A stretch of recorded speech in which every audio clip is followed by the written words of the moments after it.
Chelsea. I just want to touch base on City. Three fantastic signings ahead of the World Club Cup. You must be chuffed with Cherki, Renders, and Aït-Nouri for, I believe, a combined total of about 130 million. Yeah, I'm buzzing with the signings, man. I can't lie. Finally getting a left back at my football club. First proper left back I've had, who hopefully will stay fit in getting on for a decade, which is great news. I think Aït-Nouri is a player that has high potential. I think he's got the potential to be a world-class player within a year or 2 years, but even now he's a good player, good level, and that's good enough for me right now. Reinders, Serie A midfielder of the year, solid football player. I think he'll come in and just get on with it. You know what I mean? And then Ryan Cherki is the sort of sky-high potential, has got it right now. He's obviously had a great year at Lyon with his numbers that he's put out. Brilliant debut for France. But this guy's got seriously world-class, mad potential. Like, it's so talented. So, yeah, happy with it, man. We got him on a cheat, which is nice as well. Not that I'm that fussed. But, yeah, we still need more. We still need a right back. And we might need an Edison replacement, man. But, yeah, buzzing with the signings, mate. And then, obviously, we got Rodri coming back as well, which is great news. Hopefully, Foden will be at the races this year. Yeah, there's no reason why we can't win that league next year, man. So, yeah, buzzing. Happy with his job that they've done. Gal, how nervous are you looking at all those signings there on the screen for Man City? Hey, let's see how they acclimatize. Honestly, it does look scary on paper, seeing Man City addressing all their key areas so quickly, so swiftly. Everyone else is taking their time. You got Man City already bringing in 4 players, basically, and they're looking to bring in a fifth. Honestly, Terry, just looking at that, it makes you think Man City is going to come back and win the league next season. But there is weaknesses in some of those players' games. Let's see how they acclimatize to playing at City, where they're going to have to be a little bit more isolated. Aït-Nouri is going to be really good offensively. Defensively, I still have questions about him defensively. Cherki, he's a quality player. Looks so gifted, what a talented player. But there has been questions about him off the ball and just how he is overall. Reinders, I don't know any negatives about him. I can't really comment too much about him. He does look like a good goal-scoring midfielder. So yeah, from the outside looking in, Man City look like it's the Leicester window all over again. After Leicester won the league, they're retooling, ready to go again.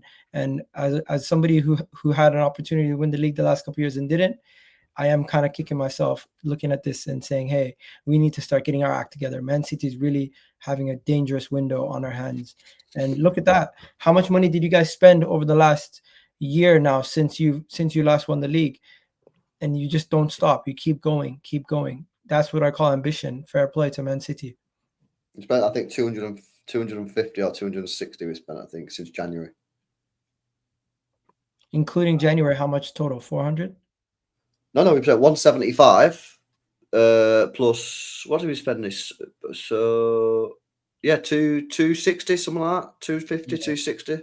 You know what? I was thinking, I'm one of those people who are saying Ryan Cherki right away is going to be showing that he's one of the best signings, value for money signings in the league. This kid looks amazing. And I don't think you've seen enough of him in the Europa League when he played against Man United. He didn't show his best, I don't think, in those games. But he showed flashes though, didn't he? Yeah. He showed flashes.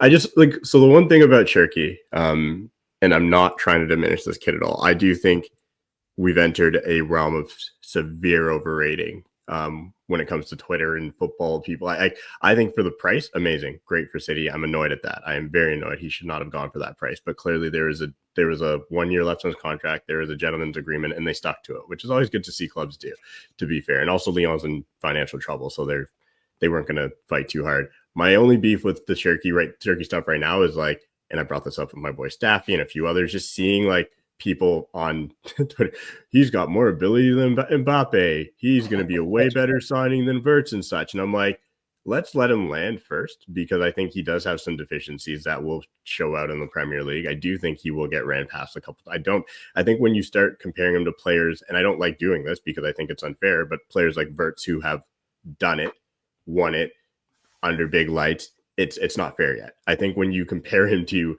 an Mbappe, which is insane, and say he has more ability and all this stuff, and you know that I've always been a big anti-ballers person in the sense where you talk about it like, oh, all the stuff he can do on the ball, like that's great. I love that. Awesome. I agree. That's cool. But like when you come to the Prem, a lot of those things you could do, you can't do anymore, right? Like there's certain things you just aren't going to have time on the ball to do. You're not going to be able to do. And I get it. People who watch him say like, it'll translate. I'm of the mind of I need to see it. I need to see. I think the best signing for them right now out of those three is Rangers. As somebody who watches Serie A, he's a box to box. He's awesome. He's a great midfielder. When I watched AC Milan, he always stood out to me. So that's the one where I'm like, no one's talking about for me the signing that's probably the best signing for them, which is Rangers, the guy who has a little bit more experience, who literally for me is like a big missing piece in that City midfield. Somebody who can do both, box to box. Him and Rodri in the midfield. Exactly. They're going to interchange. You're not going to feel like you. And when Rodri, because Rodri gets forward every now and then, he scores the pips of goal. You're not going to feel that gap as much when Rangers has to cover for him. You're not going to feel. It's just going to work, in my opinion. That's a very good pairing. And that was the one that nobody was talking about, that I'm sitting there being like, that's probably their best signing. And everyone always focuses in on the guy who can do all the flicks and tricks and the cool shit. And Pep doesn't allow his players to do a lot of that. That's not him.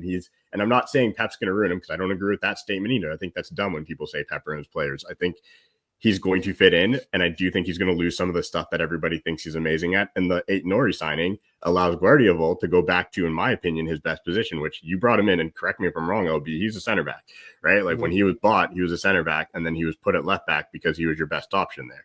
So when Guardiola goes back to his best position, now you have Nori on the left, now you have Rangers. That, to me, those are the pieces there that bring City back to kind of where they need to be. Because instead of it chopping and changing and trying to figure out, like, I don't even know what, like, Pep didn't know what to do in the midfield last year when he had, like, he was mixed. He was trying everything, and it's indicative of what he does normally, but it was a little more than usual. I think he's going to have a settled team now, and that's scarier to me than like the world class potential. If Cherky hits his potential and does everything that everyone's saying, then the league's kind of fucked. And it sucks that it's going to be based on the fact that he only costs. This is what's going to bother everybody moving forward. It's how much he costs, right? So, but I look at it like this though. That was a gentleman's agreement, right? Not a buyout clause. Yeah, that's what it was, right? So, yeah. So for me, I remember. Listen, we all know how good Kante was, and one thing that used to forget fans doing it, because fans are meant to be like this. I remember people like journalists, like digging other clubs out, City, United, Liverpool. Look, you guys have got to go out and do some business like Chelsea did. £27 million they got Kante for. And I remember sitting there listening to it, wanting to punch the radio when I'm driving to work, going, "There's a buyout clause, you fucking idiots." It's not. That isn't. It's that would have been back then. That was like 10 years ago. Now that would have been a 60, 70, 80 million pound signing with no buyout clause. I'm not. City getting him cheap is fine by me, because there's a gentleman's agreement in place. Similarly to, if you can get Gyökeres for £55 million for a player that just scored 97 goals in 105 games is ridiculous. When City got Haaland for 50 million, it wasn't because City were great negotiators. It's because there's a buyout clause. What they did do is they secured the player. They agreed the personal terms, which is the important part here. But I just did the maths on it, converting euros to pounds. Since January, it's up 295 million. And that's me taking figures from transfer market. But still, for City, they're able to do that. And there's still probably room left to go. Why? Because they're always selling players. I mean, they sold some player for 25 million euros this summer who I've never fucking heard of to Dortmund, called Jan Couto. He's played for Girona. Yeah. Okay, yeah, they've just sold him for 25 million euro.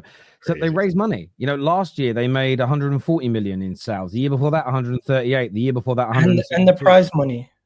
But Tal, it doesn't make it less annoying, though. You're right, but it doesn't make it less annoying. The interesting thing about these signings to me is what happens to City's golden boy, Phil Foden. I want to know. I was waiting for that. I want to know. I was waiting for that, man. LB, what's going on with Phil Foden? He was supposed to take over the reins. He was supposed to take over the reins. No, don't happen. Reinders coming in. Where does Unlike you, I put Manchester City Football Club first. You put Saka in front of Arsenal all the time. I don't care about my football team, so I want my football team to win. So if Foden gets back into the wrong person. If Foden gets back into the team, he gets back into the team. If he doesn't, he doesn't. It's up to him to get himself back into the team. He cost them nothing. Like, this is the thing. It's like, what happens with Foden doesn't matter. That's what I wanted to know, because if to me it seems like all these signings are showing that you guys are. I think they're probably going to walk into the team. Reinders walks into the team. Turkey walks into the team.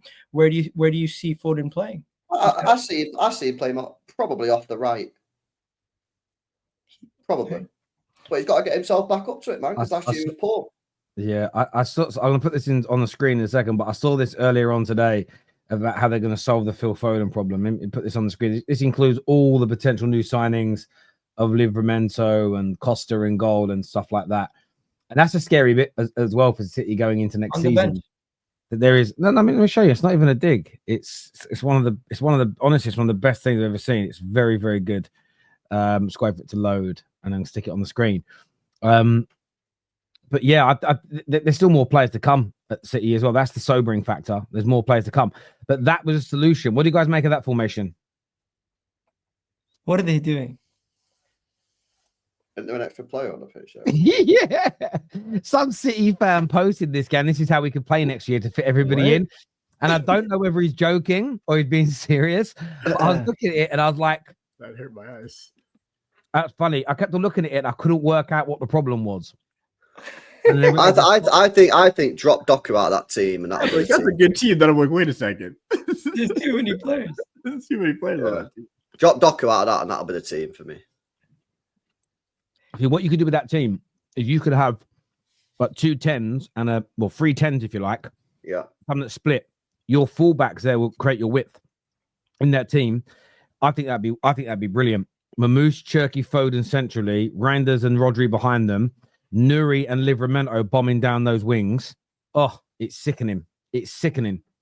But it could be like back Brazil back in the day when they had a similar formation where they had the 2 10s, the midfielders. You're right.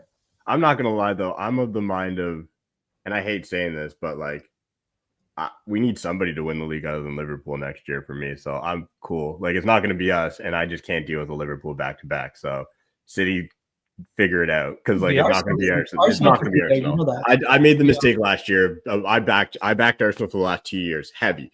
Backed you. Like, talked to you. I was like, they got it. They're going to figure it out. I've got a theory on that as well. Ever since Gary Neville started to back you guys, you've gone backwards. You need Gary Neville to not back you. He's like a jinx. Do you know what I mean? So back this again this year. This here says, will the new players gel if ever there was a chance for Pep sacked or Pep walking? This might be the closest season. Big if though. Maybe. It does take Pep a year to embed some of his players. You ain't got a year. I did say this. Someone super chatted yesterday saying like who will be the first top 6 manager to be sacked, and I think the top 3 candidates are quite simply Ruben, Frank, and Maresca, which I think is fair. You could argue Arteta. I just threw in a left field kind of objective argument of if City don't click and start really badly and have problems like last year after all this money being spent, I could see Pep walk in if that scenario happened, because I don't know if he'd go. I don't think he'd walk during the season. It would be at the end if that was to happen. Pep would never quit. No, he would never walk during the season. He might get to the end of the season and go, yeah, listen, you might need someone new, but he's never going to walk halfway through the season. No way.